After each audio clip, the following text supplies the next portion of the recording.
Olá, boa noite, graça e paz a todos. Queria compartilhar uma palavra da parte de Deus com vocês.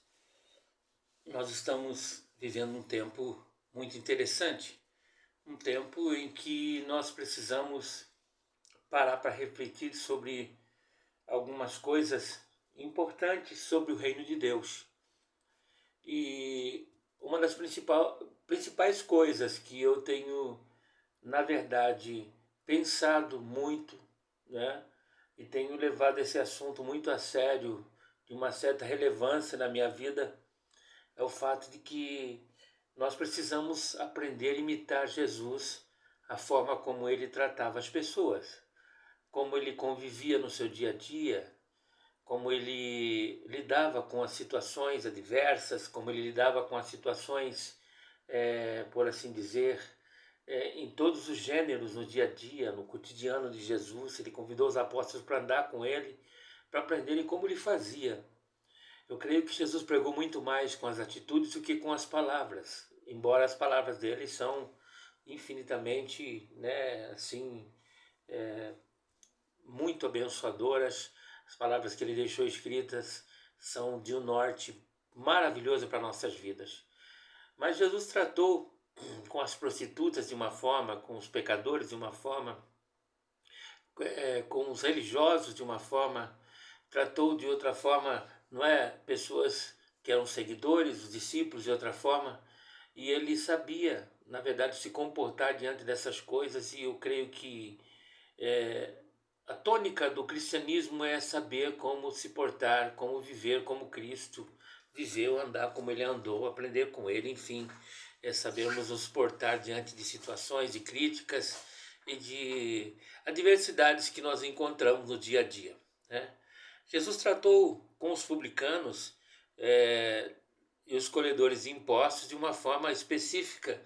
E quando a gente lê os evangelhos, a gente fica parado, né? E muitas pessoas hoje poderiam dizer assim: poxa, mas como pode, na verdade, Jesus, como a multidão daquela época admiravam-se da forma como ele dava uma atenção especial para esse tipo de pessoas que vivia à margem da sociedade.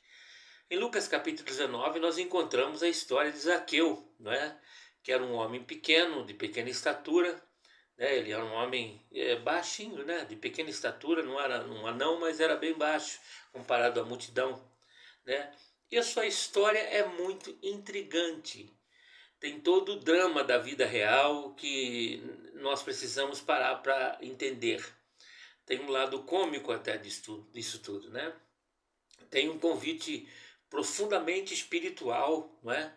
Para um verdadeiro seguidor de Deus, um verdadeiro seguidor de Cristo, não é? E a gente começa no texto dizendo que ele estava entrando em Jericó, né? E Jesus estava atravessando a cidade, e eis que um homem chamado Zaqueu, maioral dos publicanos, não era qualquer um, maioral dos publicanos, não é? Era rico, ele procurava ver quem era Jesus. É gozado que a gente está parando novamente no mesmo tema que nós estivemos esses dias na mensagem sobre ver Jesus, que eu falava sobre aqueles homens que vieram, não é, do Oriente, né? E vieram ver Jesus lá no templo em Jerusalém no fim do seu ministério. Falei sobre isso antes de ontem, né? Agora também Zaqueu só queria ver Jesus. É interessante parar para pensar sobre esse quesito. Zaqueu não estava querendo outra coisa, ele queria ver Jesus. Ele não podia ver só por uma coisa, por causa da multidão, que ele era de pequena estatura, ele era um homem de pequeno, né, porte. Então ele correu adiante, segundo o texto, né, e subiu num sicômoro. Sicômoro é uma figueira brava, uma figueira, uma árvore, né, a fim de ver Jesus. E essa árvore serviu aí de trampolim para Zaqueu, porque Jesus haveria de passar por ali, segundo o texto. Quando Jesus chegou àquele lugar, né, quando ele olha para cima, ele disse uma coisa que espantou a Zaqueu e até a multidão: Zaqueu, desce depressa, porque hoje me convém pousar em sua casa, né? Hoje me convém ficar em sua casa, pousar. Note que toda a multidão que estava ali estavam querendo uma senha para ter um momento de atenção de Jesus. E aquele homem que nem queria falar com Jesus, só queria ver Jesus, mas Jesus conhecia o seu coração. E Jesus se convida para entrar e pousar na sua casa, jantar na sua casa, dormir na sua casa, que é algo assim muito mais do que uma conversa só, numa fila, né? Quando você, mediante, pega uma senha aí. E a Bíblia diz que ele desceu com toda a pressa, né? E recebeu Jesus gostoso, com muita alegria, recebeu o Senhor. E todos que viram isso começaram a murmurar, dizendo, talvez inveja, ou por conhecer a história daquele homem que era um pecador, né? Estavam ali comentando, fazendo comentários maldosos, fazendo uma propaganda contrária a Jesus, murmuravam dizendo que ele se hospedara, né, com um homem pecador. Tem tanta gente aqui que está melhor do que esse publicano, esse ladrão, e Jesus foi posto se hospedar na casa dele. Entretanto, né, e segundo o texto, Zaqueu se levantou e disse, Senhor, desceu daquela árvore depressa e disse, Senhor, devolvo, né? Eu resolvo, aliás, dar aos pobres a metade de todos os meus bens. Tudo que eu tenho, eu dou metade aos pobres. Se em alguma coisa eu tenho defraudado alguém, nesse tempo da minha vida, antes de te conhecer, antes de te encontrar contigo, eu restituo 4 vezes mais. Então Jesus lhe disse, hoje houve salvação nessa casa. Eu quero repetir. Jesus disse, hoje houve salvação nessa casa, pois também este é filho de Abraão. Esse também é realmente alguém que precisa. Porque o Filho do Homem veio buscar e salvar o que se havia perdido. Lucas 19, versículo 1 ao 10. A gente sabe pela história que Jericó era uma cidade interessante. Desde os dias de Josué, não é? A gente sabe que Jericó era uma cidade em que ela teve que ser reconstruída. Ela tem, né, aqui captado a imaginação de muitos meninos e meninas como o local da Batalha de Jericó. Muitas pessoas que podem lembrar da cidade de Jericó no tempo de Josué, quando os muros caíram. E houve uma maldição muito forte lançada sobre Jericó, né, nos tempos de Josué, que resultou, né, que a velha cidade nunca chegou a ser reconstruída, na verdade. Porém, mais tarde, uma outra cidade ela foi construída ali naquela região. Uma cidade mais moderna, não é? Que foi o lar de Zaqueu, né? Nos dias de Jesus. É por isso que o texto fala que Zaqueu era realmente, né, aquele homem que estava à beira do caminho. E Jericó era uma bela cidade, mas era conhecida por seus publicanos, era conhecida pelos coletores de impostos, era conhecida por aqueles oportunistas que chegavam até ali, cidade de negócios e barganhas, como hoje talvez Brasília, a fama que tem, infelizmente a gente fala isso. Mas se tornou uma cidade das oportunidades. Para quem oportunidade? Ali um judeu podia tornar-se um traidor de seu próprio povo, né? E entregar-se aos romanos, né? E então viver uma vida boa, não é? Ali um homem podia tornar-se rico, não é? Se ele entrasse nas falcatruas daquele lugar, porque recebia uma porcentagem de sua arrecadação, enfim, burlava o sistema, dava um jeitinho, né? Como muitos fazem até hoje, né?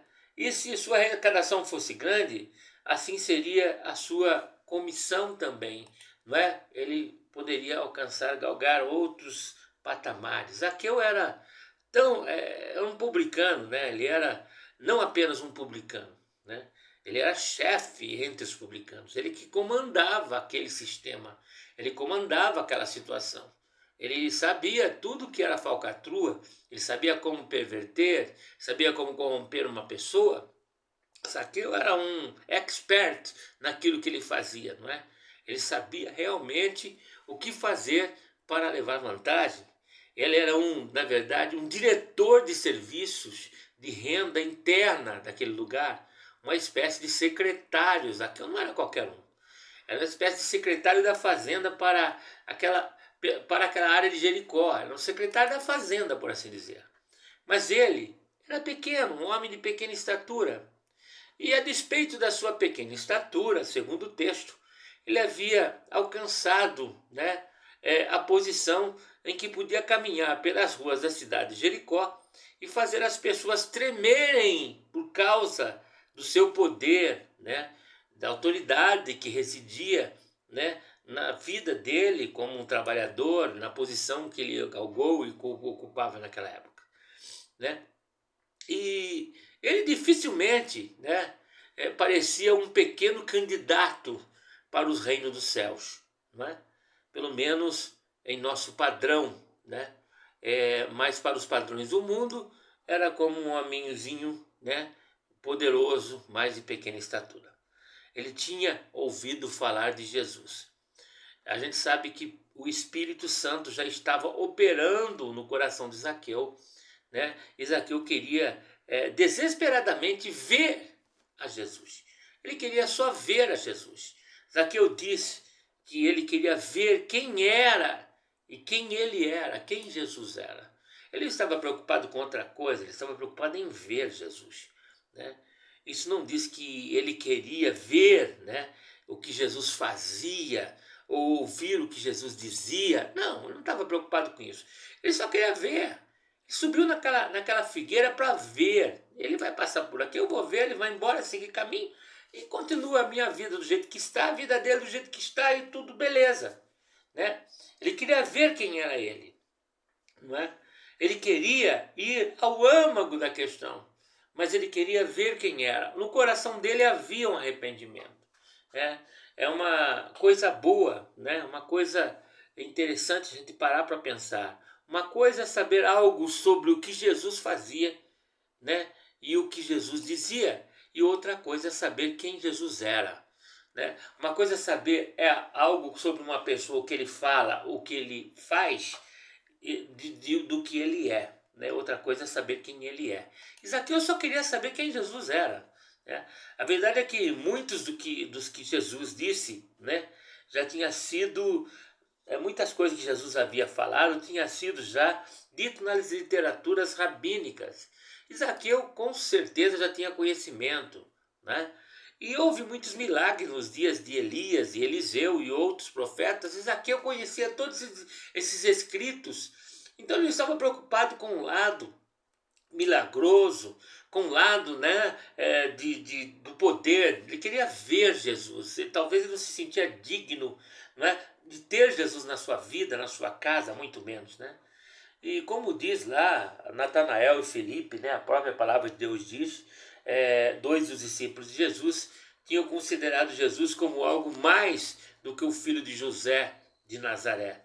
Ele era o filho de Deus, o filho do Senhor, dos céus e da terra, que fez todas as coisas, né? Isso fez toda a diferença no mundo, como faz diferença na minha e na sua vida. Isso ainda faz diferença nas nossas vidas hoje, não é? Abraão, não é? Ele era um homem que foi justificado pela fé, né? Mas ele confiava já num cordeiro que haveria de vir no futuro. Nós podemos aprender muitos nos dizeres, não é? De alguns mestres e rabinos do passado, como Confúcio e outros homens sábios, né? Líderes religiosos de todos os tempos que têm falado sobre Deus. E com certeza muitos se inspiraram em Jesus. Mas o que deu tal força às palavras e ações de Jesus era quem ele era. Não o que ele fazia, o que ele falava, mas quem ele era. Zaqueu, por pequeno que fosse, parecia compreender isso, parecia buscar isso, ansiar por isso, e queria ver por si mesmo quem Jesus era, né? Mas ele não podia ver Jesus por causa da multidão. Então havia um empecilho para Zaqueu, havia uma multidão e não podia ver Jesus. Aqui vemos um empecilho para o nosso avanço no reino de Deus às vezes. Para Zaqueu era multidão, para a gente é uma multidão de situações, de empecilhos, de obstáculos que sobrepujam a nossa chegada até o lugar do nosso avanço, o lugar da nossa vitória, não é? E às vezes, muitas vezes, nos fazem desistir, não é? Mas a gente sabe, isso acontecia frequentemente nos dias de Cristo. E em Marcos, no 2º capítulo, nós notamos, né, a história do paralítico que a gente conhece a história muito bem, que queria ser curado e ter os seus pecados perdoados. E ele não podia ir até Jesus por causa também da multidão. É um outro caso paralelo de Zaqueu. A multidão impedia Zaqueu porque ele era de baixa estatura, não é? Ele não podia ver Jesus. Agora aquele paralítico precisava chegar até onde Jesus estava e a casa estava cheia. Em Cafarnaum ele não podia chegar, nem entrar, porque não havia lugar, nem entrada nas portas, nas janelas, estava gente pendurada pelas janelas. E eles destelharam o telhado, desceram até onde Jesus, e Jesus elogia a fé deles. Quer dizer, os obstáculos para chegar e ver Jesus, existem muitos, nós temos que sobrepujar esses obstáculos, não é? Então, havia uma enorme multidão que seguia Jesus nos dias de Zaqueu, havia uma enorme multidão que seguia Jesus nos dias desse paralítico também, que desceram ele pelo telhado, estelhando as telhas, aqueles 4 homens que Jesus acabou elogiando a fé deles. E eles finalmente tiveram que fazer um furo no telhado, né? Vocês já leram sobre isso, para deixar que descesse na presença de Jesus aquele seu amigo paralítico, pecador, por exemplo. No capítulo 5 de Marcos está a história da mulher, que também era uma mulher enferma, que queria apenas tocar na orla de Jesus. Veja que também queria passar despercebido como Zaqueu, ele queria só ver e depois tudo bem. Aquela mulher queria só tocar em Jesus, receber a cura e ir embora, né? Aquele paralítico não podia ser introduzido até lá, ele deu um jeito de ir pelo telhado, né? Você veja que são pessoas que não estavam interessadas em muito, estavam interessados só em algo que podemos dizer que é o básico. Agora, um básico muito especial, ver quem é Jesus, né? Então, aquela mulher apenas queria tocar na orla das suas vestes, sofria 12 anos com seu fluxo inestancável, não é? Mas quase perdeu até isso, por causa da enorme multidão de pessoas que cercavam Jesus. E no capítulo 8 de Lucas, a gente lê aqui, não é? A mesma história, né? A própria mãe e irmãos de Jesus estiveram ansiosos por por ver Jesus também. Mas não puderam chegar por causa também da multidão, até mandaram chamar, né? Jesus acabou não indo. Isso ainda pode acontecer hoje, não pode? Pode acontecer. Há uma multidão, quem sabe você está dizendo, eu não vou orar porque tem muita gente pedindo nesse horário. Vou pedir mais tarde da noite, porque quem sabe a linha está menos interrompida. Não, Deus não tem problema com isso. Mas naquela época, realmente, era um desafio chegar até a presença de Jesus. Então, né, é possível estarmos tão ocupados, às vezes, com os nossos afazeres, né, estarmos tão pressionados em vários aspectos com as necessidades, às vezes, de outras pessoas, né, até mesmo em fazer a obra do Senhor, que muitas vezes eu estou falando com um pastor, com um missionário, uma missionária, um obreiro, não é? Que, né, esquecemos o Senhor da obra. Queremos fazer a obra do Senhor e esquecemos o Senhor da obra. Também é possível até mesmo na igreja não vemos o Senhor por causa da multidão. Multidão de problemas, multidão de obstáculos, multidão de falta de conscientização de que estamos no culto e que ali habita a presença de Deus. Assim você vê esse homem Zaqueu nessa situação que normalmente, né, caminhava com grande dignidade pelas ruas de Jericó, né, e subitamente correndo em desespero até a árvore mais alta, mais próxima, obviamente na busca por Deus. Ele tinha, né, se esquecido de si mesmo em grande medida. Ele nem pensou no que ele era, no que ele representava, no líder que ele era. Sua necessidade era tão grande, né, tão grande que ele, buscando auxílio, ele perdeu sua inibição usual, né? Aquela sua vergonha usual. Isso tem acontecido frequentemente nos dias de hoje, não é? Quando muita gente toma coragem, vai até a igreja, vai até Jesus, vai até o seu quarto, fala com o Senhor e explica para ele o que está acontecendo e novamente, né, se pode ressurgir da cinza. Zaqueu, ele tinha uma motivação suprema e a gente vê que ele estava determinado, né? Jesus estava vindo à cidade, ele tinha que ver Jesus, tinha que ver quem ele era, quem era Jesus, né? Se esse fosse, na verdade, a menor chance, né? Se essa fosse a menor chance, por exemplo, né, de que pudesse encontrar a solução para as noites de insônia, ele estava já acostumado a viver noites sem dormir, a culpa, né, dos remorsos de seus delitos, de seus problemas, de seus pecados, não é? De jeito nenhum ele poderia perder essa chance, ele tinha que ver quem era Jesus. Assim ele acabou, né, no topo de uma árvore, na verdade, olhando para o lugar onde Jesus haveria de passar. Quando Jesus parou debaixo da árvore, foi um espanto para Zaqueu, para a multidão. Ele olhou para cima e deu a Zaqueu a surpresa, a maior surpresa da vida de Zaqueu. Ele resolveu dar atenção, parar de atender todos e dar atenção para um publicano arrependido. Ele não apenas o viu lá em cima, entre os galhos, nas folhas da árvore, não é? Mas ele chamou pelo nome de Zaqueu. Zaqueu, desce depressa. Hoje, no versículo 5 diz, Zaqueu, desce depressa. Agora essa poderia ter sido uma situação embaraçosa para Zaqueu. Ele escondido e Jesus convida ele para descer. Talvez ele queria passar despercebido, mas Jesus queria algo mais profundo na sua vida. Zaqueu estava tão envolvido em ver Jesus e quem Jesus era, né, que aparentemente ele nem mesmo se sentiu envergonhado, né, em ser descoberto naquela situação ali, né, com naquela rua, né, superlotada de pessoas e seguidores de Cristo, né? Apesar da multidão estar olhando, né, a Bíblia diz que ele respondeu alegremente, recebeu Jesus com alegria, apresentou-se, desceu rapidamente daquela figueira, e a grande oportunidade de sua vida havia chegado. Ele não esperou, não titubeou, não é? Ele desceu, né, com toda a pressa, como diz lá em Isaías, como Isaías 57 disse no verso 15, né? Eu habito com os contritos e abatidos de espírito, diz o Senhor. Isaías 57:15 diz, né? Eu habito com os contritos e abatidos de espírito. Jesus disse, bem-aventurados os pobres de espírito, porque é deles o reino dos céus. Lá em Mateus 5:3, são deles o reino dos céus. Zaqueu estava em cima de uma árvore por mais de uma razão.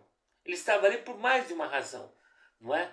Ele estava lá não apenas fisicamente, mas estava lá com o seu coração espiritualmente ligado. Ele queria realmente algo a mais. E Jesus entendeu isso. E Jesus convidou a descer e a prostrar-se aos pés da cruz, né? Reconhecendo sua grande necessidade. E Zaqueu desceu. Desceu rápido, desceu com alegria. A árvore não lhe pertencia, aquela árvore não era dele, aquela árvore não pertencia a ele, né? Aquela árvore pertencia a uma outra pessoa, e essa pessoa foi pregada no madeiro, né? Não muitos dias depois disso, no próprio Cristo, próprio Jesus foi, né, pendurado no madeiro. Zaqueu, ele recebeu Jesus alegremente. E quando isso aconteceu, a multidão começou a murmurar. A multidão começou a razoar, a fazer, poxa, como pode? Reclamando. Eu estou há tanto tempo esperando aí um momento com ele vai dar trela para esse pecador, esse cara não vale nada, né? Começaram a reclamar. Eles disseram que Jesus tinha ido, né, para ser companheiro de um homem que era pecador. Gente, que ironia, todos são pecadores. E Jesus via assim, dessa forma. Não tenho mais ou menos, todos pecaram, e por causa do pecado, se não formos lavados e remidos no sangue do Senhor, não vamos entrar nos céus. Todos pecaram, né? Porque ele tinha que escolher esse miserável homem, por que ele tinha, né, que ser um companheiro de refeição desse cara? Não é? Esse cara não merecia nem falar com ele. Ele se convida para ir na casa dele, ficaram indignados. Não havia ali pessoas respeitáveis e influentes na cidade de Jericó para a casa de quem Jesus poderia ter ido. Não tinha uma outra pessoa mais santa para Jesus ir em Jericó. Tinha que ser na casa desse ladrão, desse safado, desse sem vergonha. Então a multidão reclamou copiosamente, né, sobre a mesma coisa. E outra vez, né, quando disseram, este recebe pecadores e come com eles. Lucas 15, versículo 2. Mas isso é o que nós chamamos de as boas novas. Isso é o que a palavra diz sobre boas novas, né? Aí mora o segredo daquilo que Jesus quer fazer entre nós. Aí mora o segredo que Jesus quer fazer em nossos dias, né? Isso é o evangelho, né? Em uma frase só, as boas novas. Se não fosse pelo fato de que Jesus recebe pecadores e come com eles, não haveria esperança para mim, não haveria esperança para você, não haveria hoje esperança para nenhum de nós, porque todos pecaram e destituídos estão da glória de Deus, não é? Então não está você alegre que ele esteja, né, desejoso em ser companheiro de pessoas pecadoras? Você não fica feliz por saber que Jesus não rejeita os pecadores? Olha como que ele trata os pecadores, ele dá oportunidade. Ele diz lá em Apocalipse 3:20, eis que estou à porta e bato, se alguém ouvir a minha voz, abrir a porta do seu coração, entrarei em sua casa, com ele cearei e ele comigo, né? Então bem aqui vem a estranha alteração da história, né? Algo que tem frequentemente incomodado alguns de nós, infelizmente. Zaqueu, evidentemente, começou a bater seus próprios tambores morais. Jesus não pediu nada para ele. Ele foi logo dando toda a ficha dele. Ele foi batendo seus tambores morais, ele sabia onde estava errado. Ele se levantou e disse, Senhor, devolvo, eu resolvo, aliás, dar aos pobres a metade de todas as coisas, de todos os meus bens. Já dou para os pobres todos metade dos meus bens. Se tem alguma coisa que tem defraudado alguém, restituo 4 vezes mais. Que essa restituição de 4 vezes mais é segundo a lei de Moisés, inclusive. Se alguém roubasse alguma coisa, roubasse um boi, tem que devolver os 4 bois mais e aquele que roubou. Lucas 19, versículo 8, Zaqueu fala. Né? Então, o que estava ele fazendo? O que Zaqueu estava realmente fazendo? Alguém poderia até dizer que ele estava tentando ganhar a sua salvação, que pretensioso, acha que vai ser salvo. Não! Note a resposta de Jesus, já que ele desce da árvore. Né? Jesus disse, hoje houve salvação nesta casa, versículo 9. Jesus disse, hoje houve, antes de Zaqueu estar empenhando a palavra para devolver o que tinha, antes dele falar, se comprometer moralmente, bater tambores, né, para denunciar a sua situação, Zaqueu não teve que esperar até que houvesse coberto, né, os seus rastros, né, e dado 50%, restaurado 400%, 50% da sua riqueza e restaurado, restituído 400%. Não mesmo. A salvação não estava nisso, a salvação de Zaqueu não estava nisso. Jesus já havia o salvado, a salvação veio no dia em que ele recebeu Jesus em sua casa, recebeu Jesus no seu coração. Só quando Cristo é recebido como Salvador pessoal das nossas vidas, né? E que é a salvação, né, das nossas almas, então aí nós recebemos a confirmação, sabe? Só quando Jesus é recebido como um Salvador pessoal, né, é que a salvação vem para nossas almas, vem para nossas vidas espirituais. E o desejo da parte de Zaqueu em restaurar e dar àqueles em necessidade, os pobres que havia na sua época, era em uma indicação, não é, nobre, né, de que ele já havia aceitado essa salvação. Isso era resultado de uma salvação que já havia acontecido no seu coração. Meus amigos, minhas amigas, meus irmãos, isso não era, né, um passo para receber a salvação.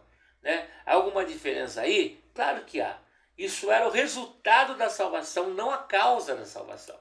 Né? Ele mesmo, partiu dele, Jesus não pediu nada. Naquele dia, né? O dia em que Zaqueu aceitou Jesus, a salvação veio para a sua casa. Mas o que dizer sobre o próximo dia? E o dia que se seguiu, né? Há uma outra frase-chave nessa história, né? Jesus disse, hoje eu devo habitar em sua casa. Hoje. Veja o verso 5. Uma vez que você tenha aceitado a salvação, uma vez que você desça de seus galhos da presunção, do orgulho, seus galhos da religiosidade, não é? Uma vez que você deixe que Jesus seja aquele a ser levantado em sua vida, né? E você é amigo, você ainda deve ouvir outra vez, cada dia aquela palavra, familiares. Desce depressa, Zaqueu desce depressa todos os dias. Hoje me convém entrar na sua casa. Amanhã ele diz a mesma coisa. Hoje eu vou na sua casa. Hoje eu vou. Desce depressa. Amanhã eu vou na sua casa. Desce depressa cada dia, descendo e deixando Jesus habitar em sua casa. Não é, amado, suficiente aceitá-lo apenas uma vez. Não importa quão grande seja a sua necessidade. Não importa o quanto você tem parado, tem sofrido, tem lamentado, né? Jesus quer habitar conosco, permanecer conosco. E você talvez está perdendo de ver Jesus. No Apocalipse 3:20, ele diz: eis que estou à porta e bato, não é? E se alguém ouvir a minha voz e abrir a porta, entrarei em sua casa e com ele cearei, ele comigo. Jesus está ainda dizendo: hoje eu quero habitar em sua casa, em seu coração, em sua vida. Tem lugar para mim? Ele quer habitar. E você quer abrir o seu coração? Quer deixar Jesus entrar? Então abre o teu coração. Deixa Jesus entrar na sua vida. Deixa Jesus entrar nos seus relacionamentos. Deixa Jesus entrar na sua saúde, nos seus negócios, em seus empreendimentos. Deixa Jesus entrar em toda a área de sua vida. Entregue para Ele. Entregue a sua vida. Entregue seus caminhos ao Senhor. Confia nele e tudo mais Ele fará. Que essa palavra fique bem forte nos nossos corações. Aprendendo com Zaqueu, desce dessa árvore, desce desse pedestal de religiosidade e deixa Jesus entrar na sua casa para fazer uma mudança geral e transformar realmente a sua vida de uma vez por todas. Grande abraço, fique na paz desse grande amor e Deus abençoe a todos.